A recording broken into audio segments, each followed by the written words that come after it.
ഇന്ന് നമ്മൾ ഉള്ളത് പെലാജിക് ഡ്രൈവിലാണ്, ബാംഗ്ലൂരിലെ ലൊക്കേഷൻ. നിങ്ങൾക്ക് കാണാം പെലാജിക്കിൻ്റെ ഓഫീസിലാണ് ഞാനിപ്പോൾ ഉള്ളത്. അപ്പോൾ നമുക്ക് ഒരു വെരി ലേറ്റസ്റ്റ് അല്ല എങ്കിൽ പോലും നമുക്കൊരു റീലിൻ്റെ ഒരു ഇത് തന്നിട്ടുണ്ട്. അത് പേട്രണ് 12,000 DC, അതാണ് ഇതിൻ്റെ പേര്. പവർഫുള്ളായിട്ടുള്ള ഒരു റീലാണിത്, സ്പിന്നിങ് റീലാണിത്. നിങ്ങൾക്ക് ഇത് ബാക്കിലിരിക്കുന്ന കാണാം. കുറച്ച് ഹെവി ആയിട്ടുള്ള ഒരു റീൽ തന്നെയാണ്. 825 grams ആണ് ഇതിൻ്റെ വെയിറ്റ് വരുന്നത്. പിന്നെ അതിൻ്റെ 12,000 DC എന്ന് പറയുമ്പോൾ തന്നെ നിങ്ങൾക്ക് അറിയാം ഇതിൽ എത്രത്തോളം ലൈൻ കൊള്ളും എന്നുള്ളതും ഇതിൻ്റെ പവർ എത്ര, ഡ്രാഗ് എത്രയാണെന്നുള്ളതൊക്കെ. 4:1 ആണ് ഇതിൻ്റെ ഗിയർ റേഷ്യോ വരുന്നത്. പിന്നെ ഡീറ്റെയിൽസുകളെല്ലാതും ഞാൻ വീഡിയോയിൽ എടുത്തിട്ടുണ്ട്, അത് ഇതിൽ കാണിക്കാം. എത്ര LB ലൈൻസ് ആണ് ഇതിൽ കൊള്ളുക എന്നുള്ളതും അതിൻ്റെ പവർ എത്രയാണെന്നുള്ളതും.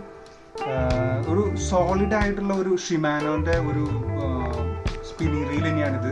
നല്ല സ്മൂത്താണ്, ലിറ്റിൽ ഹെവിയാണ്. കാരണം എന്താ വെച്ചാൽ ഹെവി ഫിഷിന് വേണ്ടിയിട്ടുള്ള ഒരു സ്പിന്നിങ് റീൽ തന്നെയാണിത്. എന്തായാലും നിങ്ങൾക്ക് ഇതിനെക്കുറിച്ച് എന്തെങ്കിലും അറിയണം നിങ്ങൾ കമൻറ്റ് ചെയ്താൽ മതി.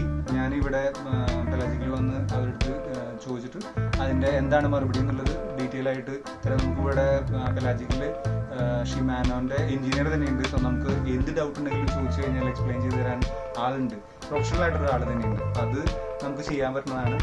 അപ്പോൾ നിങ്ങൾക്ക് എല്ലാവർക്കും ഈ വീഡിയോ ഇഷ്ടപ്പെടുന്നതായിരിക്കുന്നു. എന്തായാലും അടുത്തൊരു വീഡിയോയിൽ കാണുന്നവരെ താങ്ക് യു.